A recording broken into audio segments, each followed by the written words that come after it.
Polydimensional autonomous life forces are invisible forces in all fabrics of the universe and all around the metaverse as a type of energy unbound by space or time. This invisible force or intelligence has embodied its first shell after Neo turned on his particle collider and Gen Zero materialized. Since then, 3,696 more tests have been performed by Neo, birthing a new Genesis collection. BelsheBits here, where I break down the complexities of Wilder World into manageable bits of information. In this video, we're going to talk about gens from the PALS industry. But we're going to discuss what gens are and what they're known to do within the simulation.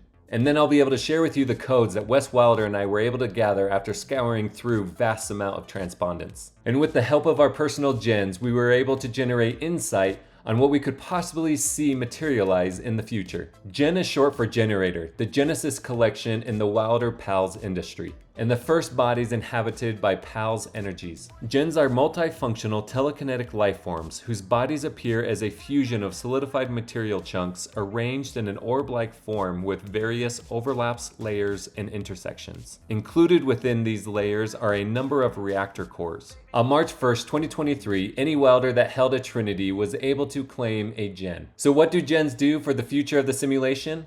Well, they do a lot. Resource collection, data processing, code decryption, hologram projecting, player guidance, recording, surveillance, levitation, channeling, and companionship. The team has been very clear on multiple occasions that the primary purpose of gens is to generate. The telekinesis strength trait is how they levitate and keep their mass together. The reactor cores trait is how gens collect energy, record, and project. The amount of cores that a gen has determines their multitasking capabilities. Gens will be needed in order to have access to beings, which were formerly known as PALS, first introduced in this tweet. Now that we know what gens are and what the team has specifically said they're capable of doing, let's talk about the unclear and the speculative parts of gens. This was not a task that I could perform alone, and so I sought out the assistance of the master detective himself, the director of WIA and supreme contributor of WALFA, the one and only Wes Wilder. After gathering all the information that we could, we ran our data through our personal gens, and this is what they generated.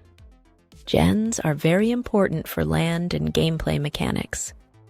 Beings will have a primary core function in building.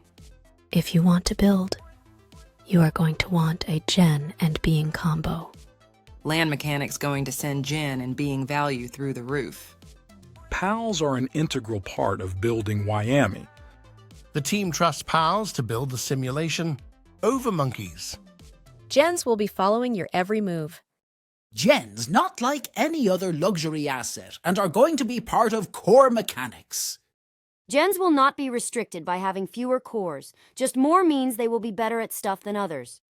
The amount of cores and strength will play some roles in their functionality, and more will be better than less. Cores are about multitasking, like doing multiple things simultaneously and also more efficiently, specifically when it comes to generating. I've heard chatter of gens getting utility in racing. PALs are a life force. GNs and beings are like bodies. Another body may have been discovered in N30's lab.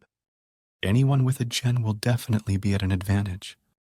It will be super embarrassing to be caught out in public without a gen. Well, there you have it, Wilders. All the bits of information that Wes Wilder and I were able to conjure up. But don't forget that the best bits are the bits found in each one of you.